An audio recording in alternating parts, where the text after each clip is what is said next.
Welcome to another Meeples and Milkshakes Board Game Cafe unboxing video. I'm Jim. We have 3 boxes from Asmodee. Let's see what's in there. Okay, first up we have Ice Team from the Flying Games, who now are making this a pattern and putting their cool minis outside of the box, which looks very cool. And there is a demo copy of this, so let's quickly crack this one open and see what's included. All right, so there are the nice little bears, polar bears. Cute little box here. It's got some French instructions and English instructions. Oh, 4 more bears in the box, so that's 8 bears. Some custom dice, very nice. Some nice cardboard to punch. This is thick cardboard. This is really well punched as well. Really good art. Nice, like this. One of these and some stickers. Interesting, 3M stickers.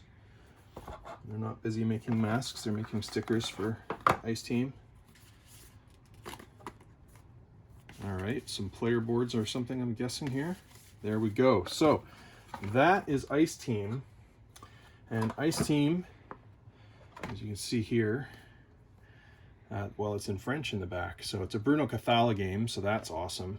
This is a 2-player game. It takes about 20 minutes to play. Looks like a bit of a race game or something by the looks of it. Haven't had a chance to look into this yet, but it was special ordered by somebody and recommended by the distributor to bring in, so brought a few in, and we have a demo for the cafe. Oh, I'm in such a hurry I didn't even notice there is English there. So penguins are your best friends. Move your bears. Apply the effect of the landing tile. Collect as many fish as possible. Yeah. And anyway, looks good. Let's see what the rules say. Game idea. Take part in a frantic race. I was correct. With your team of bears to try and get as many fish as possible. Be careful, it's no holds barred on the slippery, shifting, and fragile sea ice. I do love the art. Well done, Camille Chaucy. I'm sure I've seen her name before. I think she's done some other games with really nice art. So, very nice. And again, these are really sweet little bear minis, polar bear minis with scarves to keep them warm and make them look fashionable, which is always important in the Arctic. There we go. Let's move on. We have a Carcassonne expansion. This is actually my favorite Carcassonne expansion, The Princess and the Dragon, the 3rd expansion for Carcassonne. It has a dragon that moves around and eats meeples, which is really sad when it happens to you, but fun when you get to do it to somebody else. The fairy can protect you from dragons. Magic portals allow you to place meeples on already placed tiles, and the princess distracts the knights from performing their duty. We have played this expansion dozens of times, absolutely love it.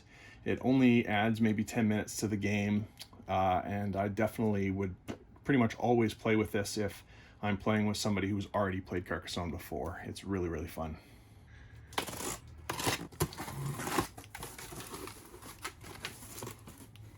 Next up, we have another Carcassonne expansion, number 2, Traders and Builders, which is also a very excellent expansion. And I don't usually play this with Princess and Dragon, but they can be played together. But this is a really good one to play as its own, as the only expansion. Your tiles have different resource types on them, and you're trying to complete cities that have these different resource tiles so that you can collect these resources, and then you get points at the end of the game for having majority of these different tiles. There's also builders, which if you've placed a builder on a tile, then if you place another tile connected to the same feature, then you get to place a second tile on the same turn, which really is a huge advantage. And then pigs increase the value of fields for farmers. Also includes a linen bag to store your tiles in, which is pretty nice. This is an excellent expansion as well. Next up, we have the long-awaited expansion to Res Arcana. Been ordered this months ago. It's finally in. This expansion, I wouldn't say it fundamentally changes the game, but it definitely just adds a bit more fun. Res Arcana is a woefully underappreciated, underrated card game. Very easy to learn and play. I wonder sometimes if the artwork style turns off some people, but if you can get past that, if it's not your usual genre, it's just a really fun card game, really clever game, and definitely worth checking out. If you look at some of the reviews for Res Arcana, I think you'll definitely be sold on it if you like card games of any kind. It's one of my favorite new games of the last year, and this is a great little expansion that just enhances the game a little bit. Definitely worth getting if you're a fan of Res Arcana. Now we have the expansion for Stone Age, and this is kind of weird because we don't have Stone Age, the base game. That has been on back order ever since we opened. We're hoping to get that in soon, but in the meantime, here is the expansion. I have not played this expansion to Stone Age, so I can't really say too much more. The box says it adds new jewelry resource and a board overlay, new civilization cards, and new buildings for the classic Stone Age. Stone Age is one of the first worker placement games, and really is the, I'd say the game that made that whole mechanic and genre of games take off. It's a fantastic game, and it's been out for a long time, and this expansion just enhances it a bit. So if you've had Stone Age and you want something new, then here's the expansion. We had run out of copies of Splendor, and now we have a couple more in stock on meeples.ca. Splendor is a fantastic game. It was actually runner-up for Spiel des Jahres a few years ago when Camelot won. I think it should have won though. You're collecting these gems, and you use the gems to purchase these development cards. Some of them are worth points, some of them aren't. And you are collecting these points that once you have 15 points, that means it's the last round of the game, and whoever has the most points at the end of the game wins. The neat thing is when you buy one of these cards, like for example, you buy this emerald card for 1 diamond, 1 whatever that is, sapphire, I think, 1 ruby and 2 onyx, then you have this card, and this counts as an emerald towards all your future purchases. So if you wanted to buy this one, which would cost 3 emeralds, you actually only need 2 of those gems because this one counts as 1. And you don't lose it when you use it towards future purchases, which is great. You also can do some set collection to get these nobles, which are worth 3 points each, and it's a great strategy to win the game. This is just a wonderful game, and this comes in both English and French. Highly recommend Splendor if you haven't tried it already. The box, again, this is another case of the box art absolutely can turn people off. Like, I don't know what this has to do with the game. It's just a really fun, simple card game, which is really fun, and I just think the box art does it a real disservice because it's not as serious a game as the box art would suggest. It's nice art, but it just doesn't fit the weight of the game at all. Next up, we have some restocks of Timeless Adventures, which I think has been our most popular unlock series. These have 3 unlock games in them. These are escape room games that are replayable. And then this here is a brand new unlock Epic Adventures. One of these is special ordered, or sorry, I should say reserved, and the other 2 will be for sale on meeples.ca. This has the 7th screening, the Dragon's 7 tests, and mission number 07. You use an app on your phone in order to help you play the game, and as I said, they are replayable. It's not like the exit games where you can only play them once, and they play 1 to 6 players, and they take about an hour each to complete. So these are a really good value because they do contain 3 replayable games in them.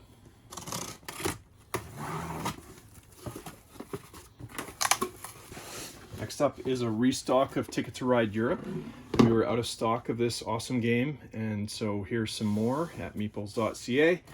This is the, of course, Europe version of Ticket to Ride, which is the set collection route planning game, route building game.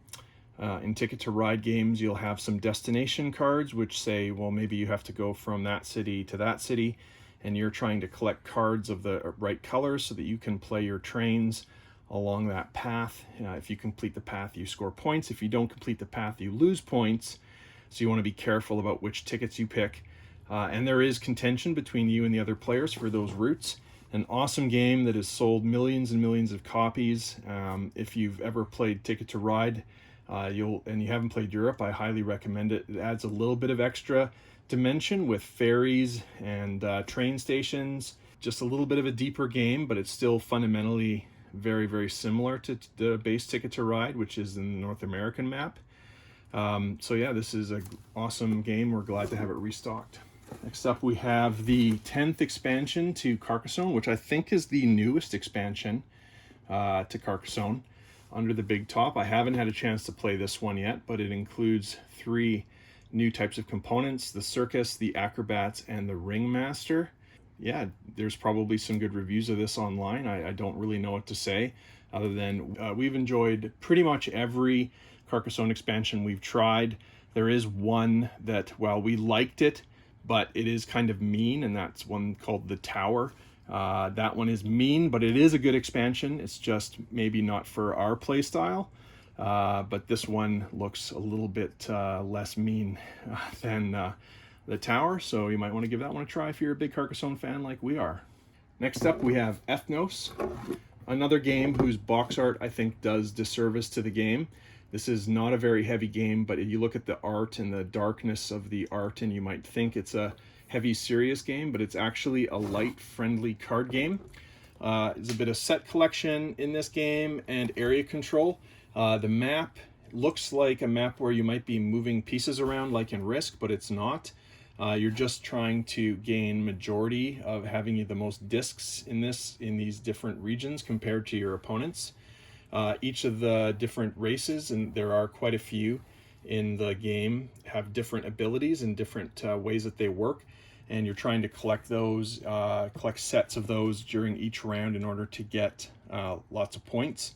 It's a really fun light game, and I really hope this game gets remade someday with a lighter, more friendly theme, because I think this is a game that could be attractive to a lot of people, and I just think the name and the art style, as nice as it is, just doesn't reach as many people as it could have. So Ethnos is an awesome game, which we've really enjoyed for up to 6 players.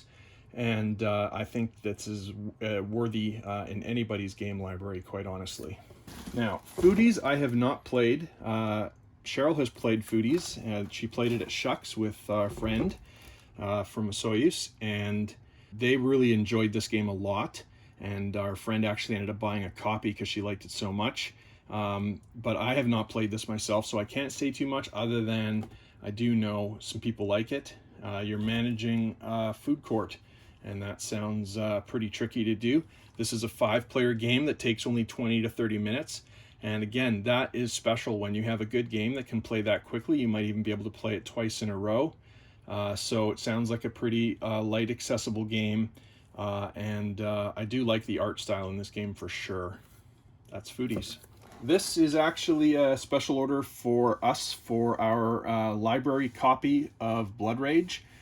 This is a game night kit that has a bunch of upgraded components. So our copy of Blood Rage at the library will include these special components. So let's just really quickly see what is in there.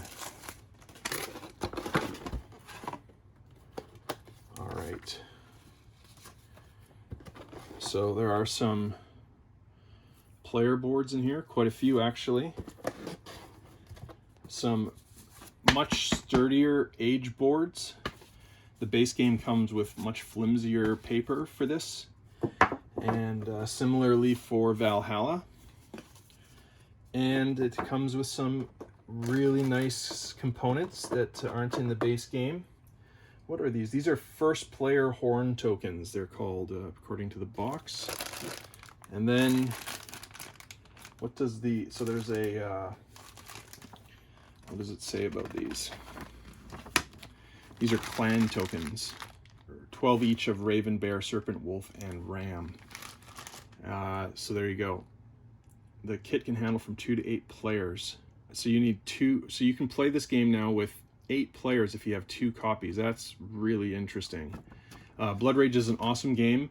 We have it on back order. Haven't had a copy come in yet since we've been open. Hopefully it will come in soon because it's a great, great game designed by Eric Lang, who is currently the chief content designer at Simon. So there we go. This will be, we'll have these nice components in our copy at the library. So that's it for this unboxing. I will actually bring one more box into view here because I can't open this yet.